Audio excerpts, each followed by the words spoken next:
Hello everybody, is everybody ready to be completely enthralled by Texas open government law? Absolutely. It seems like this is close to a violation of it, this is all meeting together, right? Yeah, no, well, I'm gonna inform you that you're not. Alright. So, Open meetings joke. if it's all right, I'm gonna introduce myself and then I don't know everybody. I mean, I've seen some of you and I know some of you, but I don't know all of you, so I'd like to just kind of hear who you are and what board or commission you're sitting on, if that's all right. I don't know how many of you have seen or know me, but my name is Charlie Zeck. I'm the Zeck and Denton, Nevada, Roger Bernal and Zeck. We are the law firm that represents the city of Rollingwood. I'm the named city attorney, and we've got, I don't know, 25 lawyers in the firm. They're all assistant city attorneys, so you've got an entire law firm serving as your office of city attorney. Kenneth Laverne, an associate here in our Austin office, is with me today, so he can see me give this presentation, so he can do it sometime in the future. I've been practicing local government law for about 22 years, and I've been practicing law for about 25 years. So I've been doing this a while. The presentation I'm about to give you today has been certified by the Texas Attorney General, which means if you haven't had the training since you've been recently appointed, this will then be in compliance with the Texas Open Meetings Act for completing your training. And what we'll do is we're gonna make certificates for everybody and send them to the city secretary, and then y'all can have your own. You can frame it, put it on a wall, or whatever you think you want to do with it. All right, so if that's all right, we can start here. I've seen you, but I don't. Yes, I'm Nicole Barisi, and I'm on the Park Commission.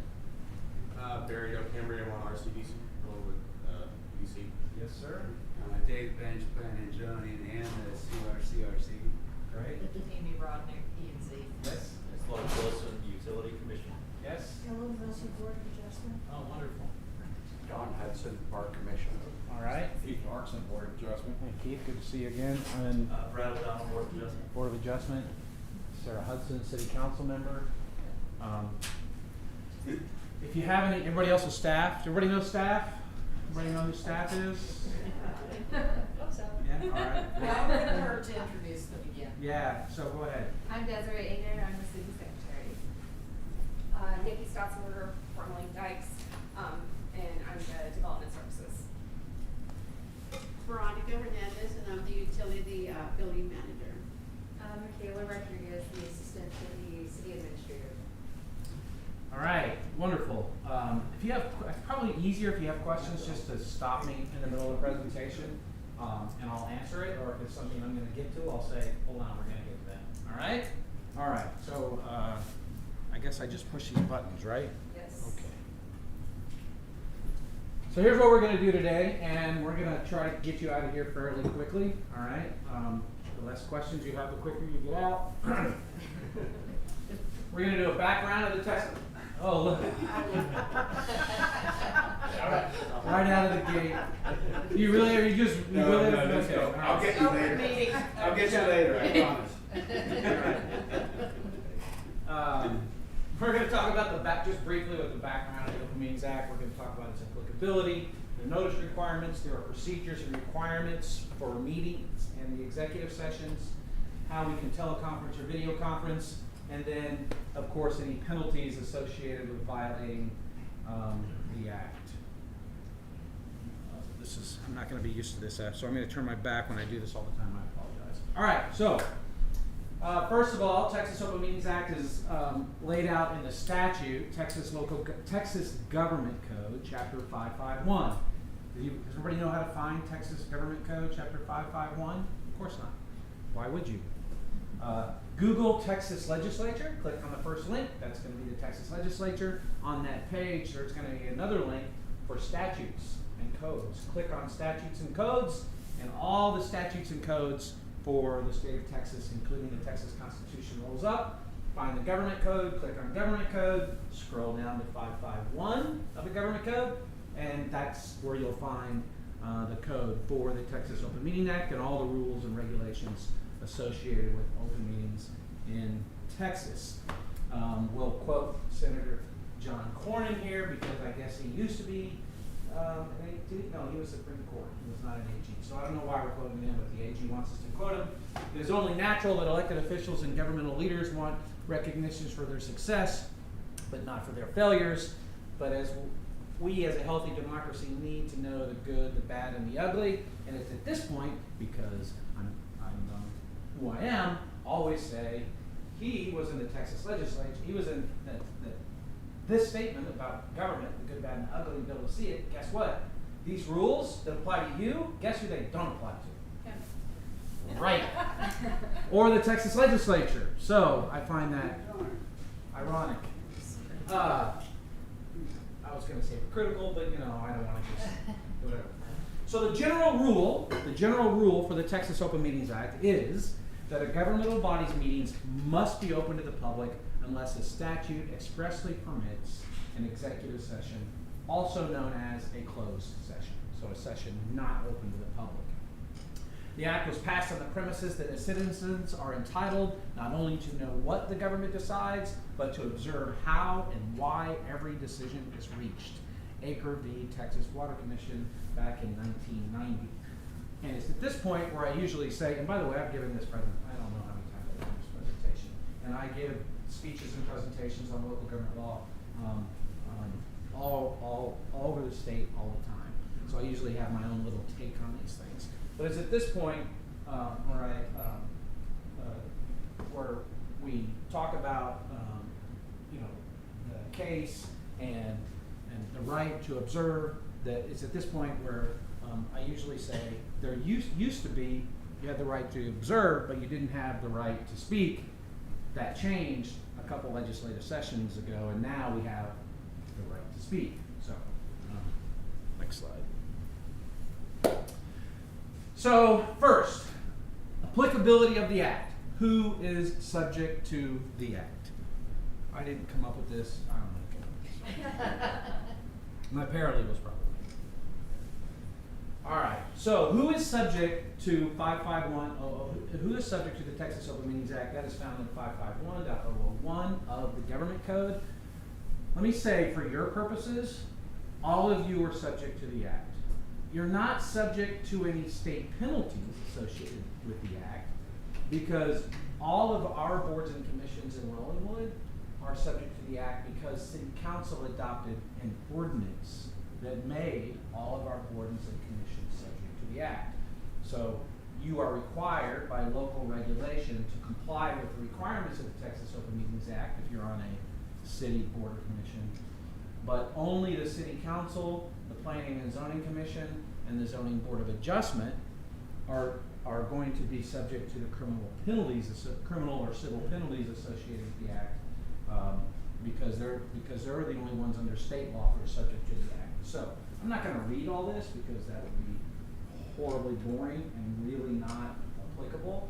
But essentially, it is subject to a governmental body, and a governmental body is defined by these things. And one of them that we use as a local government, so a city is one of them, the county is one, some agencies and departments of the state government are subject to them. But the big one is this one, because this is the more subjective one. A deliberative body that has rulemaking or quasi-judicial power and that is classified as a department, agency, or political subdivision of a county or a municipality. So I say that because the only thing explicitly listed in here is going to be a municipal governing body of the state. Remember I just said the Zoning Board of Adjustment and the Planning and Zoning Commission are subject to the act? That's because they fall into this category. They have the deliberative body that has rulemaking or quasi-judicial power and that is classified as a department, agency, or political subdivision of the county or municipality. All right. So that's the one. So that's why they fall under that section. So for our purposes, remember, we are all subject to the Texas Open Meetings Act because we've adopted a local ordinance that requires us all to be subject to it. But for those of you on the Zoning Board of Adjustment, those of you on City Council, and those of you that are on the Planning and Zoning Commission, we're also going to be subject to the criminal and civil penalties associated with that the state mandates to those that are required to comply. Am I doing this wrong? When does the act apply? Every regular, special, or called meeting of a governmental body shall be open to the public except as provided by this chapter. So, all of y'all are always subject to the chapter, if it's a regular, special, or called meeting. Or if it's a meeting as defined by the act, which we're gonna get into.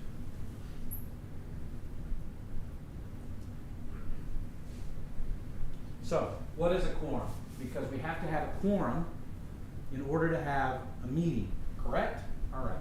So, the act applies to a gathering of a quorum of a governmental body's members if public business is deliberated or discussed. With respect to cities, we look at a home rule charter, or not home rule, not gonna deal with that. We are a type A general law city. And so a majority of the council members in a type A general city is 3. How many members do we have on planning and zoning? 7? 7. So a quorum would be 4 in order to conduct a meeting. Zoning Board of Adjustment, we have 5 members, so a quorum would actually be 4 because you have to have 4 in order to approve anything. So I believe it's maybe 3. Let's go with 3, but it may be 4. So the general rule is a majority of the governmental body is the quorum. A majority of the governmental body is a quorum unless it's otherwise defined by applicable law or rule, and that's why I can't remember if the Zoning Board of Adjustment is defined within the statute as a quorum. I can't remember. I think it may be 4 because you can't take action unless you have at least 4 people present. Next. Applicability of the act, what constitutes a meeting. So I'm gonna inject a personal statement here. I wasn't gonna do that until I was just rolling through it again earlier today, reminding myself of what this presentation was. But don't hold this against me. My daughter lives in LA. She does some acting and modeling and stuff. And she does voice work for a show that recently combined forces with DC. These are all DC characters. And they just came out with a movie where her characters, there's these superhero characters, and one of her characters are part of the Justice League. So I was thinking, I wonder if I can find a picture of that and use that in the future. So anyway, just a little personal anecdote. Okay, what constitutes a meeting? When are we having a meeting? Is it only when we come into City Hall and sit on the dais and start talking about things and there's a quorum of us? When do we have a meeting? That's what we need to figure out. Because remember, the act applies whenever you have a meeting, right? So, a meeting occurs when a quorum of a governmental body gathers and either the public business that the governmental body has authority to supervise or oversee is discussed, and a member of the governmental body participates in the discussion. That's one. So, you're out in town, there's a quorum of you hanging out at the local, do we have a local bar? Do we have a local restaurant? We have Trader Joe's, we're all in Trader Joe's in line all at the same time, coincidentally.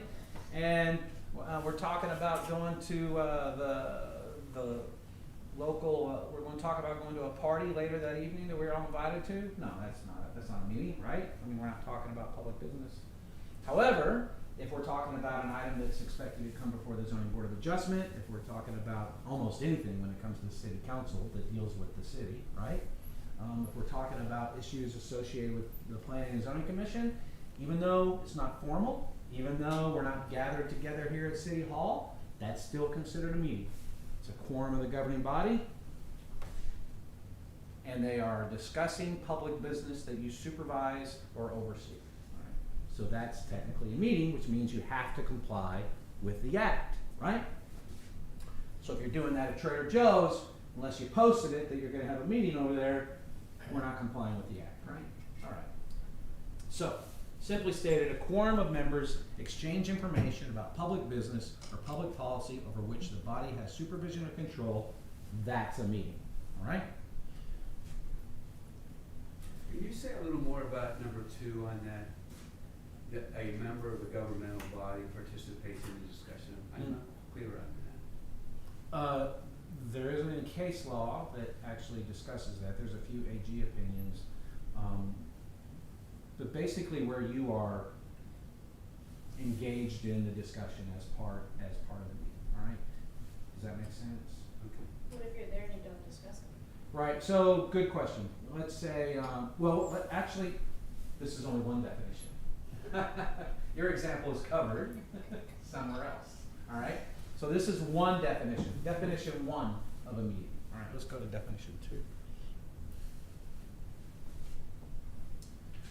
If the gathering is called by the governmental body or the governmental body is responsible for the gathering, a meeting occurs when a quorum of a governmental body gathers, the public business that the governmental body has authority to supervise or oversee is discussed, and the members receive information, give information to, ask questions, or receive questions from any third person, including an employee of the governmental body. So let's put that simply stated. The governmental body calls a gathering of the quorum of the members to receive or give information to or from a third person about public business or public policy over which the governmental body has supervision and control. So this covers partly what you just mentioned, right?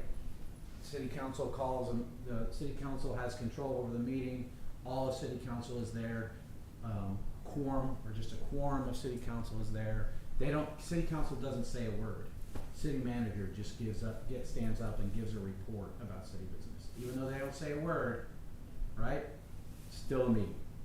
And that's under this definition of the act, right? The gray area comes in where all of you are at a social gathering and there's a quorum of y'all at there and you're all gathered together, and somebody comes up and starts talking about city business and y'all don't say anything, you don't start engaging in that conversation. Technically that's not a meeting, but I recommend that if that starts happening where you're at, you guys, because there's a quorum, y'all should say, you know what, we probably shouldn't have a discussion about this, because there's a quorum of us here. If you want to talk to me about it later, I'm happy to do it when we don't have a quorum. That's always my advice. And I say that because I don't have any control over your district attorney. And there are criminal provisions associated with violating the act. And so I always say, why risk somebody complaining to the DA, an investigation, and being indicted? Does that make sense? All right. Whatever came about that opportunity for city council members to be able to put all their questions in some type of a access-only privileged area so that they could have more discussion about stuff and not violate the open acts? That is called an electronic bulletin board. I'm going to get to that, and the city of Rollingwood has one. So that's pretty cool. But yes, that's a possibility, and I'll talk about how that can be accomplished. And someone can tell us about how we get to it, right? Later? It's on the first page of the website, I believe. But we can get to that. So it's accessible to all residents now. In the beginning, it was Yes. only accessible to city council members. Is it? Well, can we hold off on that until we get to it? So I don't want to get off track. But please keep that in mind. Someone remember that question's been asked. But we'll nail that for you. Is that all right? Absolutely. Okay. It's available. Oh, that's a little pad. Okay.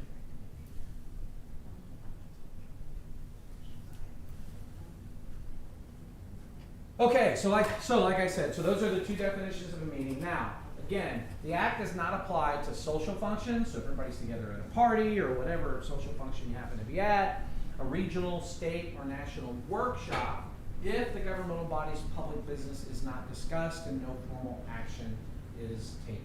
All right, so if you go to training or a TML event that's got training or something like that, and something comes up about, our city business or the business associated with your body, so long as no formal action is taken, you're going to be fine.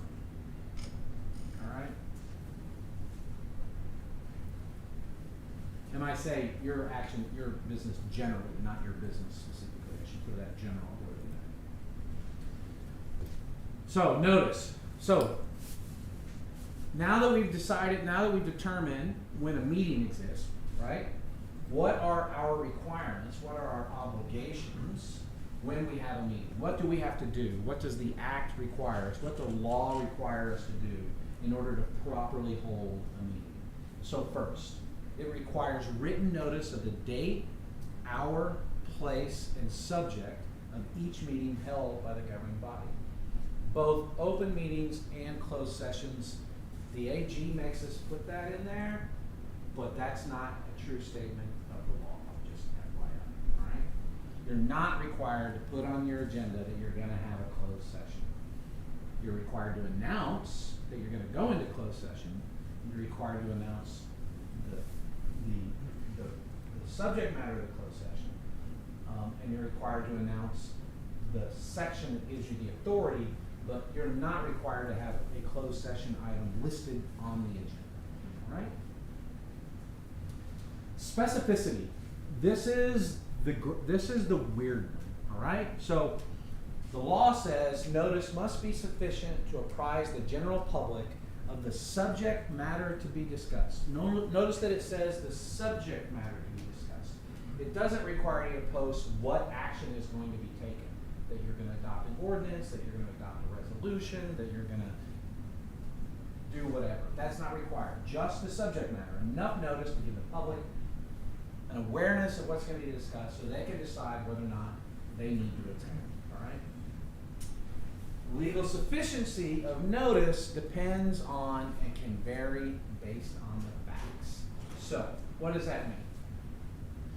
The courts have created a sliding scale of specificity. The less important it is to the public, the less notice is necessary. The more important it is to the public, the more specific the notice has to be.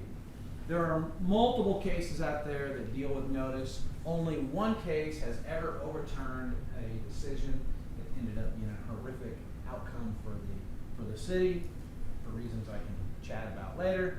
But it's when city council decided that they wanted to try to fire the city manager. And all they did was put on the posting personnel discussion and possible action. That's all they put. But the personnel discussion and possible action was to potentially fire the city manager. And the court held that's not good enough. Just citing the act isn't good enough, and because the city manager holds such an important role in the government, it needed to specify specifically that the discussion was about the city manager. All right? And so whenever I'm asked, hey, is this noted, when I'm ever reviewing agendas, I'm always looking at it from that lens. And sometimes I actually have to ask this question of my clients, and I probably represent 45 or 50 cities, a city attorney across the state. My question is, because I'm not familiar with your community as you are, I say, well, is this pretty important? I seem to remember a few people talking about this lately, and it seems to have been stirred up. Yeah, no, it was kind of, okay, well then we might want to change the posting to be a little more specific. But that's what the law is. So it has to have enough notice to apprise the general public of the subject matter that's going to be discussed. The more important it is to the community, the more specific the notice has to be. All right? As y'all probably know, we have a public comment section on the agenda. All of my clients do. Almost every city, I think, has a public comment section. You'll notice that a citizen can get up and speak about anything that they want, right? During a public forum section. I think I do this later, but I'm going to do it now. They can speak about whatever they want, and that's perfectly okay. The courts go and the statute provides that if we just put public forum, the citizens can come up and speak about whatever they want to speak about, but the governmental body is limited to how they can respond to that. They can provide a factual response. I'm really sick and tired of that pothole on 5th Street. That pothole is going to be filled next week. We've got the crews scheduled to go out there next week. Perfectly acceptable. They can also give a legal response in response to the question. or that it can be placed on or a policy response, or that it can be placed on a future agenda. That's it. That's the only thing they can do. So we can't get into a debate back and back. And so if you get up in front of city council and you want to complain, or even give attaboys, who does that, city council on a particular issue, don't ever be offended that they're not responding to you because they can't under the law. They're prohibited from giving a response. All right? And you can say the same thing at your meetings. We'd love to respond to you and engage in this, but this isn't on our agenda, so we can't do that. What about the timing of the notice? It must be posted at least 72 hours before the scheduled time of the meeting. You can post it, I think this is on a slide coming up, but if it's an emergency, you can post it 1 hour before. Individual notice is not required. All right, so if we're going to have a discussion about a particular issue that's associated with a couple of different addresses, all we have to do is list it on the agenda. We don't have to give specific notice to the individuals where the property is located.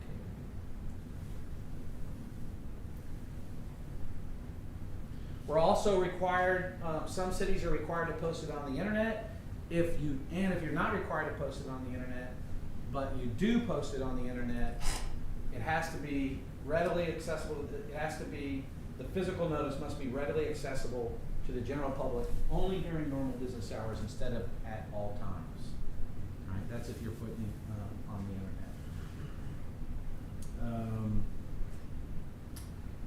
If the governing body makes a good faith attempt to continuously post the notice on the internet during the prescribed period, the notice physically posted at a location prescribed by this chapter must be readily accessible to the general public during normal business hours. What does this mean? You'd be surprised how many times I get a phone call that says, "Hey Charlie, we had a snafu with our website and the internet, so our posting for the council meeting or whatever, or the P&Z meeting or the zoning board of adjustment meeting, it wasn't on the internet for the full 72 hours. It was actually down for a while." And my answer to that question, so long as you make a good faith effort to get it back up and you made a good faith effort to get it on there, you're covered so long as our physical posting was up and accessible during normal business hours. And so that's my answer to that question. And these are all things that y'all don't need to be too worried about, obviously, because staff handles all of those things. But the Attorney General makes me tell you all of these things. Location. Notice must be posted in a place readily accessible to the general public at all times during the required posted period. I think do we have a bulletin board? Yeah, we have a bulletin board out front. That's usually what local governments do. Right here, on a bulletin board at a place convenient to the public at City Hall. There, that's it. That's the only one I want you to know about and care about. If you want to know the others, you can, this is going to be posted, by the way, this presentation on our webpage or anything. Yeah. So you can download it tonight, read it again. Yeah, that would be fun. Read all of these. It's in the packet. Where it is. Yeah, in the packet, I can just see all of you snuggling in the bed with a cocktail, pulling out your local government PowerPoint presentation. No, I'm feeling like that's not a go. I did talk about this briefly. In an emergency, if there's an emergency, we don't have to comply with the 72-hour notice requirement. If there's an emergency is defined as imminent threat to public health and safety or a reasonably unforeseeable situation. That's an emergency matter, and 1 hour notice is all that is required. All right? Notice must be posted for at least the hour. It must clearly identify the emergency or the urgent public necessity on the agenda. We have to notify the media if they requested to be notified if there's an emergency meeting. And if we forgot to post an item, that's not an emergency, right? Okay. Recess. You can recess it to the next following business day if the action is taken in good faith and not to circumvent the Act's requirements. Which is weird to me that you would post an emergency meeting and then postpone it to the next day, but that's the reason why we put this in.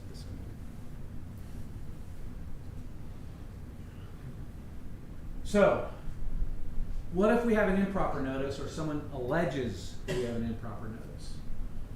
So, actions taken without proper notice are voidable. What does that mean? There's a difference between void and voidable.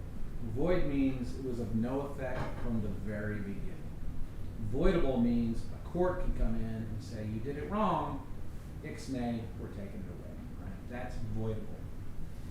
An interested person, including a member of the news media, may bring an action by mandamus or injunction, fancy words which mean force the city or the governmental body to do something, to stop, prevent, or reverse a violation or threatened violation of the act.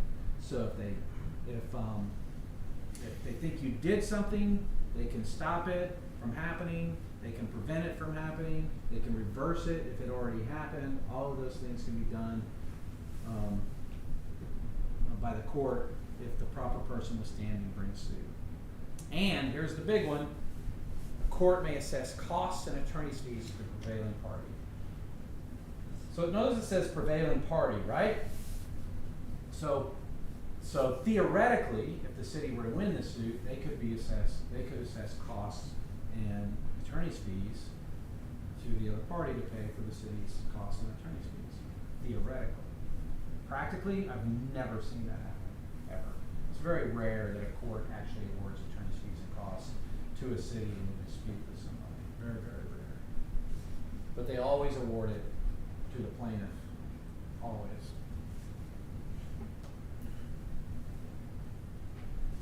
So here are the procedures and requirements. So, how do we have a meeting? First, a meeting may not be convened unless a quorum is present in the meeting room. I always get this question. Well, can we still talk about the stuff that was on the agenda? I mean, technically, yes, right? Because think about it like this. If a quorum is 3, right? And only 2 people show up, there's no difference between between those two saying, well, you know what, we got a bunch of public here, let's just have a general discussion. We can't take any action on anything, but why not have a general discussion? If it's okay for those 2 people to get together at any time and talk about anything without noticing it at all, it's clearly okay for them to continue to have the discussion after it's been properly posted. I usually don't recommend it, so I don't think it's good practice, but under the law, technically, yeah, you could do that. But you can't convene the meeting and start taking the action until a quorum is present. ADA requires it to be held in a room that's physically accessible to those with disabilities. The public, including the media, have a right to attend, observe, and record the meeting by audio or videotape, and they also have a right to speak. We'll talk about that a little bit in a moment. And a governmental body may adopt reasonable rules to maintain order in a meeting, including those relating to the location of recording equipment. Y'all luckily have not had to deal with this, but this is a very important rule. There are groups of folks out there called basically First Amendment auditors. I don't know if you've heard of them, but they go around to city council meetings and they record the meetings, and they try to stand in places, not all of them, but some of them try to stand in places that are problematic that sort of disrupts the meeting. We have a right to say, okay, you're going to record the meeting, doesn't matter who you are, you need to be in that corner so that you're not blocking anybody's view and you're not disrupting the meeting itself, and so you have to stand over there. The city has the right to designate reasonable rules associated with that.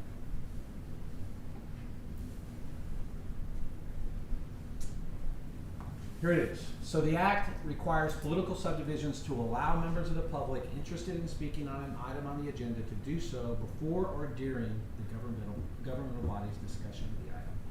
That's a recent change in the law. About 4 years ago, I guess, about 2 legislative sessions ago, this was adopted. Prior to that, the city's local governmental bodies were not obligated to allow folks to speak on an agenda item. Now it is a requirement.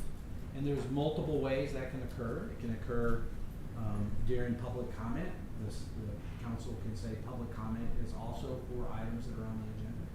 Or it can be during the agenda item itself, but it has to be either before the item or during the item. It cannot be, we can't wait till the end of the meeting and then give everybody the opportunity to speak. It has to be before or during the item. Just like recording devices, a governmental body may set reasonable rules regarding the public's right to address the body, including rules that limit the total amount of time to speak, and they may not discriminate based on a position taken or prohibit criticism of the governmental body. If a member of the public asks a question about an item that is not on the agenda, the members of the governmental body may not deliberate the item and are limited to statement of fact, statement of policy, proposal to place the item on a future agenda, which I went over previously. Yes, sir. Members of the pub, let's say, Rollinwood's a small community, is that what the public is considered, or people outside also allowed? The public, it doesn't say citizens, it says members of the public. And I get this question occasionally as well. I'm a member of the governing body. I want to make a personal statement about an item. I want to make a personal statement about an item of public business. So I want to get off of the dais, go down during public comment, and make a statement about something that has to do with city business. Can I do that as a member of the governing body? The answer to that question is no. And I'm always told, well, that's a violation of my First Amendment rights. And my answer is, no, it's not. You're still free to state whatever you want as a member of the governing body, but because you are a member of the governing body, you're in the unique position of having to place it on the agenda. And so long as you comply with the rules of placing it on the agenda, it's perfectly okay. All right? So that's So you're never saying happened. that if it's on the agenda, then you can leave the dais? No, you can't. No, you can't even leave it. Then it's just a discussion, right? It's on the agenda, so you're having the discussion on the dais. What can't occur is a member of the Planning and Zoning Commission. I'll just use that as the example. Has a complaint about an issue that they have control over. It's not on the agenda, so they decide to get off the dais and bring that up at the dais. They cannot do that. What about council liaisons to groups? Like, What about them? how does that work? So are they a member of the public or the member of the board? Like, we have liaisons between council and RCDC or Parks Commission. How does the council liaison work in that role? Meaning, if the council liaison to, say, RCDC wants to talk about a specific thing related to the Development Commission, are they considered a member of the public, or are they considered a member of the body? No, I don't know that I can answer that question off the top of my head, just standing here. I have to think through it, but I'll give you We run my, into I'll it give you all the my, time. I'll give you my, well, no, I mean, a lot of cities have council liaisons. That's not an unusual, that is not an unusual Right. practice. I think my general advice, just sort of off the top of my head, would be that, if it's on the agenda, the council liaison has, I guess it's up to the body that runs the meeting, but, because they do run the meeting, the council Yeah. liaison does not have authority to hijack and run Correct. the meeting, right? So it's up to the body, but if the body wants to include the council member liaison in those discussions, they're certainly free to allow that to happen. If, on the other hand, you're saying, can a council liaison come up and speak about something that's not on the agenda, and then y'all can engage in discussion on it, the answer is no. More specifically, if there is an item on the agenda, the liaison is there. Does the liaison announce himself as a member of council, or is it a public opinion? They are, oh, I see what you're saying. It's a personal opinion unless the governmental body has voted to take that position. So it's That gonna needs depend, to be clear. that's gonna depend on, that's gonna depend on the facts, right? Because Position. no individual council member can state that it's a position of the governing body without the governing body taking that position. So it's always gonna be dependent on the facts. Yeah, that's more of like identification standpoint, not necessarily like, Yeah. I mean, Well, that's good to know, because that should be reiterated, so that council does not come in as a liaison to a commission and give a representative voice of what may have been discussed at city council meetings. Yeah, I have to defer to individual council member liaisons, and, because I'm not familiar with what you're talking about, but I can clearly state that unless the governing body has authorized that position, then it can only be a position of their personal opinion, because, Okay. Cool. because they don't have the authority to bind the full governing body. I wasn't saying it was binding, it was more so just the identification, was is really all I was talking about. Are Well, each individual- Like, it's like, we can't leave, right? We can't leave and say we're public, so I was just wondering, like, how hard is that line from liaison to council to whatever that governing body is? Is it like a dot, like a dotted line where like someone from council wants to talk about something on our agenda related to, I don't know, some, like commercial signs, right? And that's something that RCDC would take up, like, for whatever reason. Are they talking at that point, because they're there, a person like Phil is often in our meetings, would he be talking as a member of the public, like his general thoughts, or is he talking as a council liaison or a member of the city council? Yeah, I don't know the answers to those questions because I'm not physically present, because a council liaison could, I would say technically, if they're the actual liaison, then Yeah. they're there as a liaison. If they're there for that, then they are actually there as a liaison for the council. What does that mean? I actually don't even know 100% what that means. Like, I think it means they're there to represent the council's interest and to then relate back to the council what has occurred. Okay. That's a very attorney answer. No, that's what I went to Here's school for. So. my understanding of it, which is they're there to answer questions, if questions are raised. You know, if the body wants some clarification on something, they can do that. Anytime, I personally, you witnessed this, they're like, how is the council gonna deal with X, Y, and Z? And I can say, and I've always said, I'm only one member of the council, I can't speak for the council. However, my opinion, if you ask me my opinion is X, Y, Z. Yeah.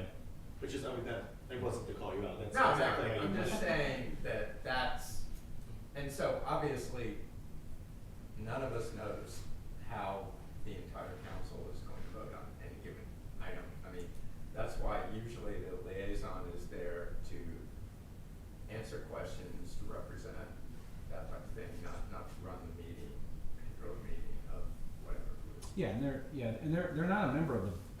Correct. They're not a member of the body. They're not appointed to it. So, so they are a liaison. So they're there in their capacity as council member, because they're there as the liaison. So they can't.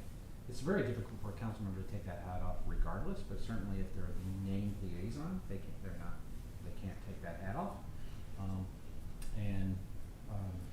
Any statement that in my opinion, but it's not a legal issue, it's more of a policy issue and an individual issue and how people conduct themselves, in my opinion. But, it seems to me, this is my personal opinion as a council member, as opposed to it's the opinion of the governing body would be nice, so Yeah, so okay. that the governing body knows specifically where it's coming from. Thank you. Anything else? No? Okay. Anything else, anybody? In summary, it sounds like you're saying that the liaison is not like a citizen showing up at a meeting, but they are just like a citizen. They can comment on agenda items, right? Just like a citizen can. But they would probably be able to engage within the discussion of an agenda item, not necessarily. At the discretion of the at the discretion of the body that is running the meeting. Okay. Because a council member has no legal authority Understood. to come in and run the meeting. They're not a member of the body, they're not at the dais, they don't have the law, neither to my knowledge have we adopted an ordinance that gives a liaison any special authority to do anything other than to just generally be present at the meeting, be a resource, essentially is my understanding. And so I guess you're correct in the summary is that they are not a member of the body. To the extent the body wants to include them in the discussions as a resource, they can do that at their discretion. And the council member would have the right, as any other citizen, even if they were not a liaison, to step up to the podium and give an opinion. But they're limited to the start of the agenda. They would be limited to whatever the rules are that the body has, unless the body chooses to waive those rules for the council. I mean, like for instance, again, just then we can do one. Like if we're debating something and it's like kind of a cross event with council. I mean, we'll often like ask Phil, like, hey Phil, like, some background here to be helpful, or, Yeah, you know, like. that's what they're we'll there have, for. like dialogue, and he'll be up there talking, you know, as I guess a member of liaisons to council, but it's much more of a back and forth versus like. Perfectly acceptable, but it's at the discretion of the, Yeah, okay. it's at the discretion of the body whose meeting, the meeting belongs to. So in other words, you guys can tell me to shut up and sit down at any time. And I'm gonna keep that one in the back pocket. We should Alright, do it. I feel like we got a little off. Yeah, well, it's not a little off because it happens a lot in our meetings, so we need clarification from you at some point on that. Well, I've given you the best clarification I give you, and you know, Yeah. really, if there is lack of clarity in how that role is supposed to work and the interaction, then perhaps you should approach city council to get that clarity, because it really is more of a policy decision than it is a legal Okay. issue. Other than the council member can't bring up things that are not on the agenda, and y'all can't engage in discussions, right? That's a legal thing. The liaison does not have the authority to do that, because it's not posted on the agenda.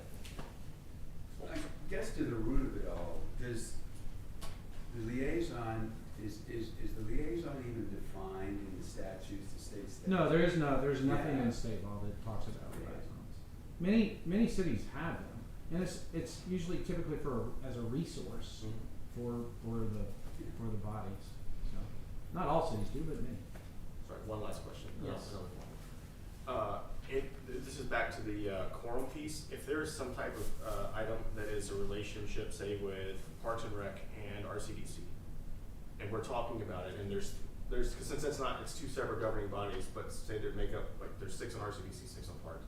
So you have to have a quorum of 7. There have to be 8 of us together. I guess that would automatically. How many on RCDC? 7? I'm just saying 6. I'm just using like even numbers. But Well, no, so how many on RCDC? 7, right? Yeah. So quorum's 4. Yeah, How many so on the Parks it would Commission? have to be, yeah, one side or 7? the other. So would be quorum's hybrid, 4. right? Yeah. So quorum's 4. So let's say RCDC's, there's an agenda item on RCDC that has to do with parks. You're gonna have a discussion about some improvements to the park Yeah. that maybe RCDC is contemplating funding, and that's gonna have to go to the Parks Commission. Mhm. And so 4 Parks Commissioner members are in the audience listening to that, or wanting, Yeah. for that discussion. One of them has to leave. Okay. That's all. Just wondering, because, you know, sometimes we have like. Only if they wanna talk though, right? No, I If all actually four take, sit there quiet. I actually take the position that they should leave. And that's because there's such a gray area in how those things are interpreted, that, I mean, I would hate for someone to challenge a decision that you made, based on a violation of the Open Meetings Act that y'all have imposed on yourself, and have it voided. Okay. But the other 3 would be free to. But the other 3 would be free to Engage. engage and talk and do whatever they want, yeah. No idea. Charlie? Yes, ma'am. Clarify that for Board of Adjustment though. Oh, yeah, remind me of the issue, I will put that in. The quorum of city council is not a violation of the Board of Adjustment meeting. Yeah, that is correct. You can have a quorum at the zoning board of adjustment meeting, and it's a really unique situation. The reason is because the city council when the zoning board of adjustment is discussing and making a decision, city council doesn't have, remember we go back, it has to be business that they have authority or control over. Decisions that the zoning board of adjustment, city council doesn't have any authority or control over the decisions that the zoning board of adjustment makes. Those decisions, if someone doesn't like them, they get appealed to the courts. They don't get appealed to city council. And so, that's why the quorum, it doesn't apply in that situation. But that's the only one. Because otherwise, city council has control over pretty much everything. It's within their scope of authority. Thank you for reminding me. Charlie, Yes. one unique case, if something were posted as a joint meeting, for instance, between RCDC and the Park Commission as a joint meeting, then you could have Yes. quorums of both of those Yes. parties. If correct? both But it are would have to properly be posted, that it would way. have to be posted that way. If it's not posted that way, if it's not posted as a joint meeting, and it's only a meeting of the RCDC, and the entire Parks Commission shows up, 4 of them are gonna have to leave. Okay. And it would be fun if they just like rustle to see who had to leave, right? Rock, paper, scissors always works. The coin. Looking for laughs. Just, you all are a really tough crowd. All right, you good?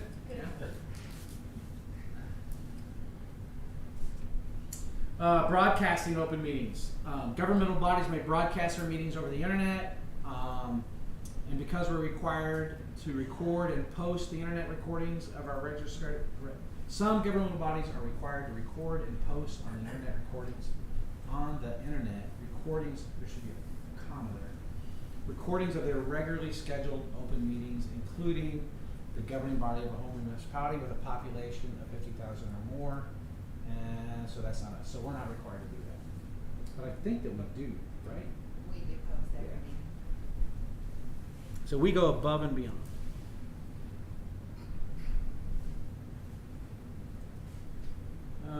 So we're not required, so I'm not going to go through this. Okay, so that's the open session. So I'm just going to sort of recap it, right? If we want to have a meeting, we have to have a quorum. It has to be posted 72 hours in advance. The notice of the posting has to reasonably apprise the public of what's going to be discussed, right? Those are the basic rules for an open session. Closed session are executive sessions. Who may attend an executive session? Only a governmental body's members have a right to attend a closed meeting. Although a governmental body may include others in a closed meeting, if necessary to the matter under consideration, and it may not admit a person whose presence is against the interest of the governmental body that the closed meeting is designed to protect. So, only the governmental body has a right to be in the closed session. And you can have another person in the closed meeting if they're necessary to the discussion. But they certainly can't be in there if their interest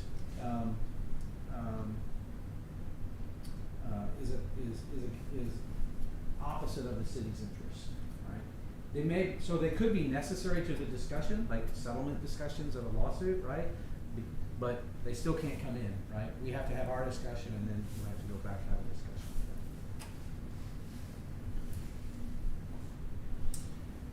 There is certain authority to go into closed session. These are the common ones that City Council uses, and not all governmental bodies, like P&Z isn't going to use all of these, but these are the ones that the city uses. So a real property deliberation. So you can go into closed session to deliberate the purchase, exchange, lease, or value of real property if deliberation in an open meeting would have a detrimental effect on the position of the governmental body in negotiations with a third person. Right? So that's the whole thing. You got to meet that whole thing. Notice what it misses. Purchase, exchange, lease, or value. What's not included there? Sale. Cannot go into closed session to discuss the sale. Personnel matters. To deliberate the appointment, employment, evaluation, reassignment, duties, discipline, or dismissal of a public officer or employee. To hear a complaint or charge against an officer or employee. Must be conducted in open session if the officer or employee requests a public hearing. So, this sometimes gets screwed up.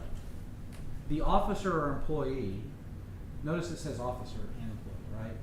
So if you're an officer, they can go into closed session under the personnel. An officer would be a city council member, for example, right? Not an employee, an officer.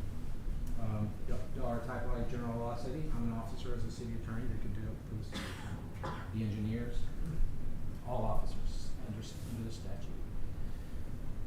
The employee or an officer does not have a right for any discussion about them to be held in closed session. The only right that they have is that the discussion be held in open session. So that happens often. City managers oftentimes like to have discussions about them in open session. Sometimes it feels like it gives them an advantage. I don't know. But that's the personnel exception. I think I went too far. Economic development. to discuss or deliberate regarding commercial or financial information that the governmental body has received from a business prospect that the governmental body seeks to have located, stay, or expand in or near the territory of the governmental body in which the governmental body is conducting economic development negotiations. So I read that, I don't like reading slides, but I read that because this is a test. It's like a 3-part test, right? I mean, you've got to be deliberating commercial or financial information that we've received, right? That we have received from a business prospect that we want to have locate or stay in our community, and we are currently conducting economic development negotiations. That's the test. You can't just go, well, it's economic development. Is it this? Now there's another way too. To deliberate the offer of a financial other incentive to a business prospect that meets the above requirements. All right? So maybe it's more than commercial or financial information. Maybe it's the deal points that we want to negotiate to offer. That's what this allows us to do. But it has to meet that test. I will oftentimes on real property and economic development negotiations, closed sessions, when my clients come to me and say, Charlie, can we go into closed session about this? And then they start arguing with me about whether, because they don't like my opinion. I say, okay, that's not a problem. Let's you and I read it together. And then we'll read it together. 8 times out of 10, they're like, okay, you're right. And then even if then the other 2 times I'll say, not a problem. I'm just giving you my legal advice. You don't have to follow my legal advice. But don't forget that if you hold a closed session without authority to hold a closed session, you can go to jail. And then usually one of those 2 will roll over and one person's willing to take the risk. Consultation with attorney. You can go into closed session to seek advice about legal matters, pending or contemplated litigation, or settlement offers.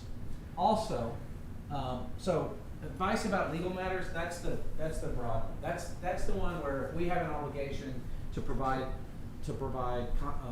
confidential consultations with our client, we get to do that. We get to go into closed session with our client to do that. However, we have to be present if you're going to have a consultation with your attorney. You can't go into consultation with your attorney if your attorney's not present. Seems obvious to me, but apparently it wasn't because it's literally included in the statute. General discussions of policy are not permitted. What does that mean? It means, notice that there's no authority. So the other one is we can go in to discuss security, homeland security measures. So it's pretty broad worded. So what does that mean? General discussions of policy are not permitted. The example that the Attorney General gives is this. Notice there's not authority to go into a closed session to just generally negotiate a contract, right? There's no authority to to negotiate a contract for the purchase of a fire truck, as an example. A general contract for the purchase of a fire truck. It's not real property, it's personal property. But the client has legal questions about the contract. Well, we can go into closed session and I can answer the legal questions about the contract. What does this article mean? What does this section mean? What's our liability if this happens? Right? We can have that discussion. But the discussion about whether or not to enter into the contract and the pros and cons from a policy perspective of entering into the contract, that has to be an open session on the document. Right? And as a lawyer, that's the hardest part for me, is reminding folks of that. Not this council, of course. They're brilliant.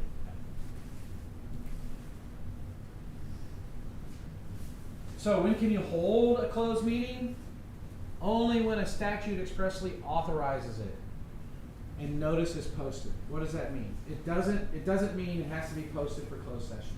So long as the subject matter is properly posted on the agenda and there's an authorized exception to go into closed session, that's sufficient, all right? But you have to follow these procedures. You have to have a quorum. You have to properly convene the meeting in open. You have to announce that the closed meeting will be held. You have to identify the section of law that allows the closed meeting. You have to keep a certified agenda or a recording of the closed session.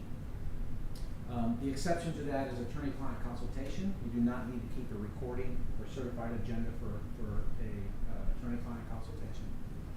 The certified agenda must include a statement of the subject of the deliberation and any further action taken. This confuses people because people always say to me, Charlie, I thought you couldn't take action in closed session. That's not true. You can't take final action in closed session, but you can take action in closed session. Let me give you an example. You're negotiating the sale, the purchase, not the sale, I just told you you can't do that. You're negotiating the purchase of a piece of property, right, with somebody. And you go into closed session and you tell the city administrator, and you decide that you want to give the city administrator some authority up to a certain amount to authorize to purchase the property. That's action. Yeah, you can offer $50,000. Do not go over $50,000. Everybody okay with that? Everybody okay with that? All right, so you can offer up to $50,000. That's an action. You just gave the city administrator, the city manager, authority up to $50,000 to make an offer on the property. That's perfectly acceptable. What they can't do in closed session is go, yeah, you're authorized to offer 50 if they accept the 50 to sign the agreement. Because that's final, right? Once we have a signed agreement, that's final. You can't do that, right? But we can give them authority to make the offer. I got off track a little bit. So the certified agenda recording is confidential and may not be released absent a court action. The exception to that is a city member of the governmental body may review the certified agenda or recording. So if they were not in the closed session, but they wanted to know what happened, they can request to see the certified agenda or request to listen to the recording, so long as they're still sitting on a dais, so they have the authority to do that. But nobody else has that authority. The act, this is a key. So I always say that compliance with the Open Meetings Act is notice, right? We have to notice it properly, and we have to put it up and post it properly, right? But the other part is there's a requirement that we keep records, right? That's the other part. So the Act requires a governmental body to make and keep certified agenda recordings of most closed meetings, most because attorney-client consultations are not required. The minutes must,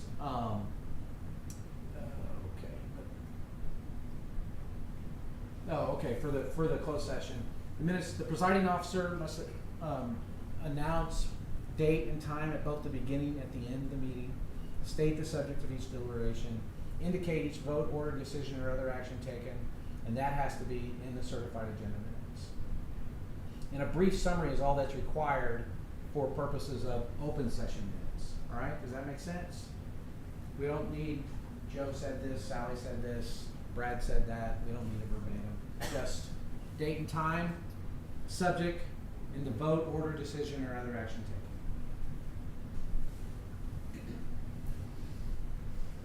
Their public records must be made available pursuant to an open records request. Certified agendas or recordings of a closed meeting are confidential, have to be preserved for at least 2 years. There's a Records Retention Act, and a governmental body must have a Texas State Library approved retention schedule for its records, which we do. Yes. And then generally if minutes are transcribed from a recording, the recording must be kept for 90 days after the written minutes are approved. Otherwise it's going to be, I think it's 2 years for recordings as well. But I don't think we transcribe ours, right? We just preserve our recordings. Sorry, just a quick question. It doesn't matter, never mind. Are you sure? Yeah, it's not a real, yeah, go ahead, just keep going. Okay, all right. Are you done with closed things? Yeah. I do have a question about that. Yes. There was a BOA meeting we had once where in the middle, you were there.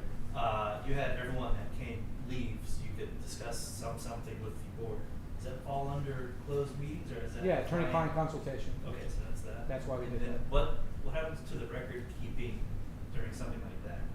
So if it's for an attorney, you're not required to keep a record. Okay. But and that's really the only reason a ZBOA would go into closed session is attorney-client consultation. But all other closed sessions have to either have a recording or a certified agenda. The only exception to that is attorney-client consultation. That's cool. Can we teleconference?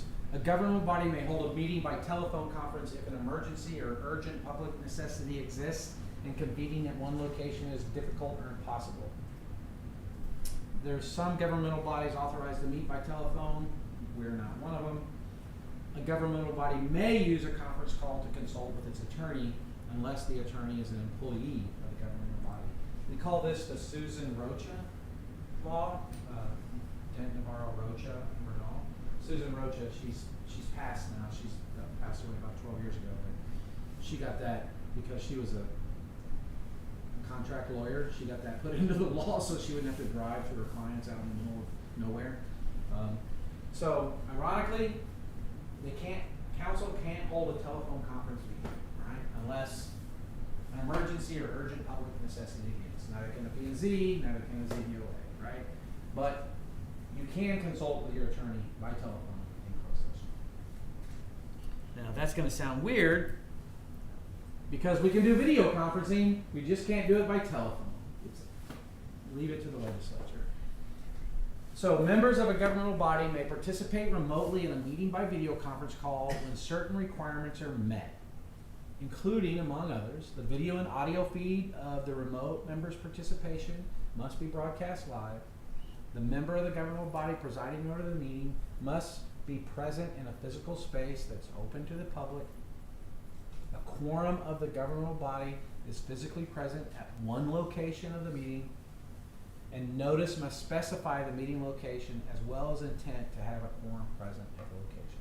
So city council can hold a council meeting by video conference if a quorum of the governmental body is physically present in one place.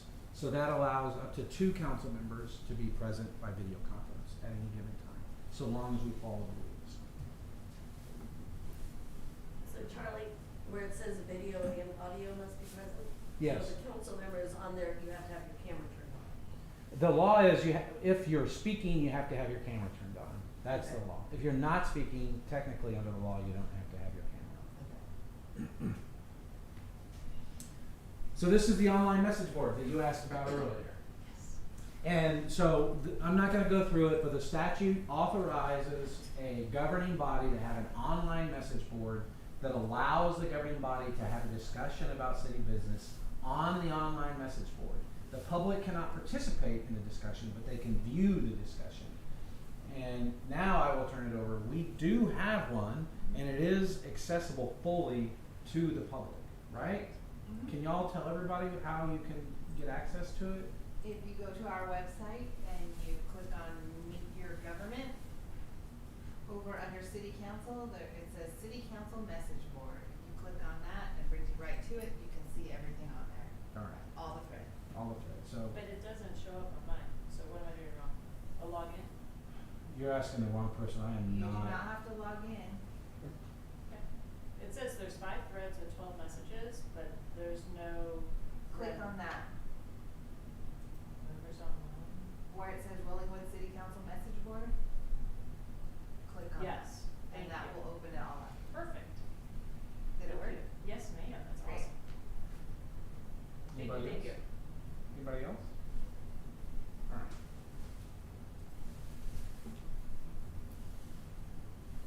All right, we're getting close to the end here. So there are criminal penalties for violating the act if you're subject to the act under the state law. Participating in a closed meeting knowing that a certified agenda is not being kept or a recording is not being made, that's a Class C misdemeanor. It's like a traffic ticket. Unlawfully disclosing a certified agenda or a recording of a closed meeting, that's a Class B misdemeanor. You can go to jail. Holding or participating in a closed meeting that is not permitted under the act, punishable by fine, confinement, or both. And circumventing the act by a prohibited series of communications, which is also punishable by fine, confinement, or both.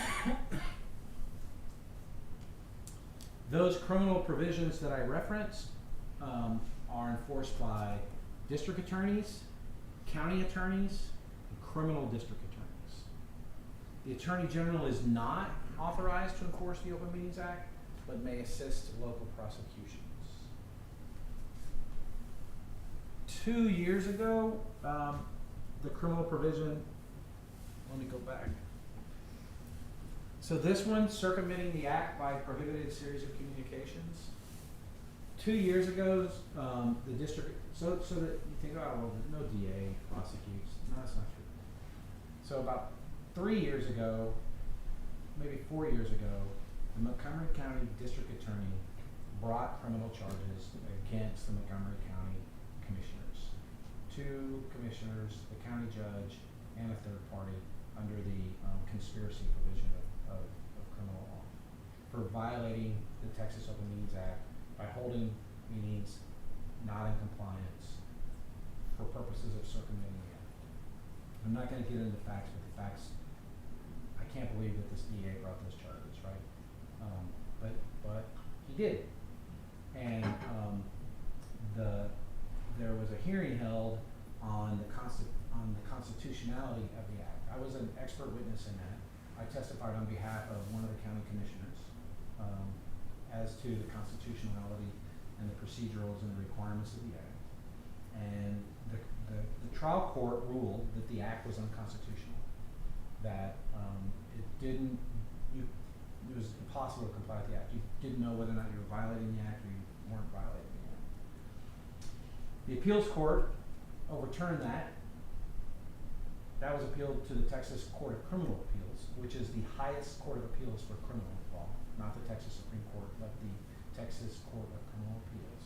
And the Texas Court of Criminal Appeals said, yes, this is unconstitutional. It is completely unenforceable. That happened during a legislative session, and the legislature, obviously, immediately adopted new rules and regulations for purposes of preventing someone from circumventing the act by prohibited series of communications for purposes of circumventing the act. I personally don't think it's any easier to figure out whether you're in compliance or not, but until somebody gets indicted and it gets challenged again, it's the rule that we're stuck with.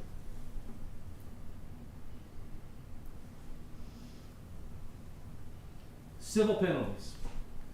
An action taken in violation of the act is voidable. We discussed that earlier. This is the terrible situation that I discussed, decision to terminate an employee. That's the only, remember I told you that's the only court case where the subject matter wasn't sufficient and it was overturned. This is why it ended up being terrible for the city, because they terminated the city manager. 3 years later, the court said, you violated the act in doing that. We are voiding that action taken. 3 years of pay that the city manager was entitled to because the court voided the termination. So not only court costs and fees and attorney's fees, but also 3 years of back pay. Who can bring a civil action? Any interested person may bring a civil lawsuit to enforce officials to comply with the act, to enjoin, either stop or make, officials from acting, or to void actions taken in an illegal meeting. Person injured by the unlawful disclosure of a certified agenda or recording of a lawfully closed meeting may sue for damages, attorney's fees, and exemplary damages. So don't release a recording or certified agenda of a council meeting. The criminal penalties. Let's get into a little more of the weeds with that. Knowingly. A person acts knowingly or with knowledge within respect to his conduct when he is aware that his conduct is reasonably certain to cause the result. That's out of the penal code, all right? So in order to be criminally prosecuted for the criminal violations, you have to knowingly take the action, all right? There is an affirmative defense. A member acted in reasonable reliance on a court order, attorney general opinion, or the written opinion of a governmental body's attorney. And so if there's ever a question about whether or not a closed session is appropriate and authorized under the law, and I think it is, but I think it's also in the gray, I will write an opinion for that meeting that says, I believe it's in compliance with the law. So that in case my individual council members or board members are to be indicted, they can say, I relied on the opinion from the city attorney. And that's an affirmative defense.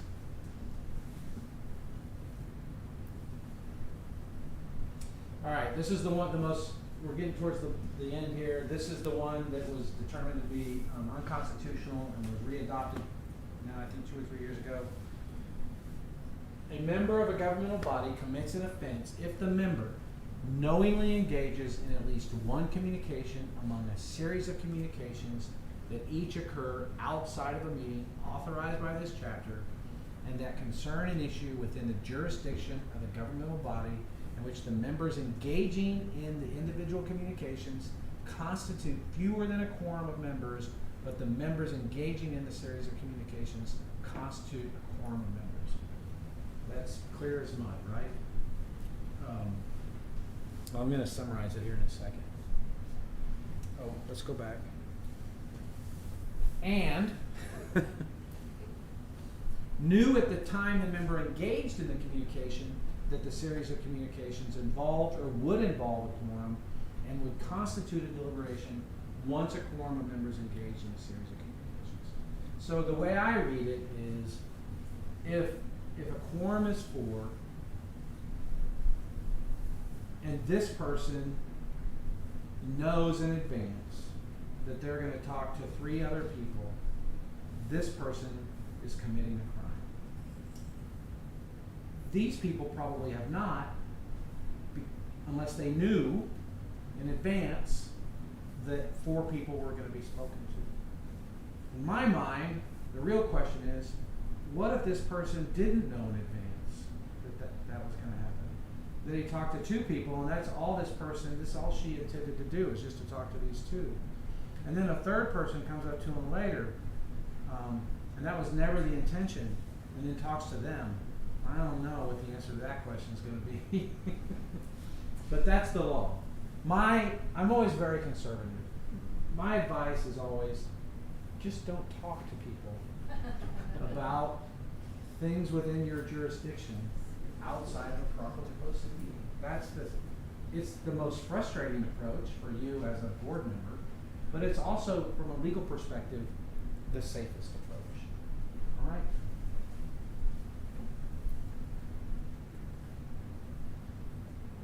What's a deliberation? A verbal or written exchange between a quorum of a governmental body or between a quorum of a governmental body and another person concerning an issue within the jurisdiction of the governmental body. I'm going to skip this because this is old, no longer applicable. This had to do just briefly the governor waived a lot of the Open Meeting Act requirements for a period of time, and those are all now back in place. So this is no longer applicable. That's it. So you can go to TML, check out their resources. You can also call TML anytime. They're happy to give you information about the Open Meetings Act. This is the AG website. This is their Open Government Hotline. And then with regards to records retention, this is the. Yes, sir. Yeah, just one. P&Z does not have a message board. It would be handy if we did, but we can't. I think it's just part of to manage. We would like to have some sort of a repository where information could be posted so that it could be used at a future meeting, and also posted in such a way that the public would see it. Dropbox might be a way to do something like that. Are we allowed to do something like that? As opposed to what you would call a message board, it's more or less a repository of information. I think it's going to depend on how you're intending to use it and what the purpose is. If the result of it is that you're having a discussion in some form or fashion, then the answer is no. If it's just documents that are relevant to a discussion you're going to have at a properly posted meeting, then the answer is probably yes. That's the second is what I'm looking for. Okay. Anything else? No? Thank you. Thank y'all. I know this is not what everyone loves to do on a Thursday evening, but I appreciate you being here. And we'll make sure that we get certificates to the city secretary and so that they can. Absolutely, Yeah. absolutely. I'm just trying to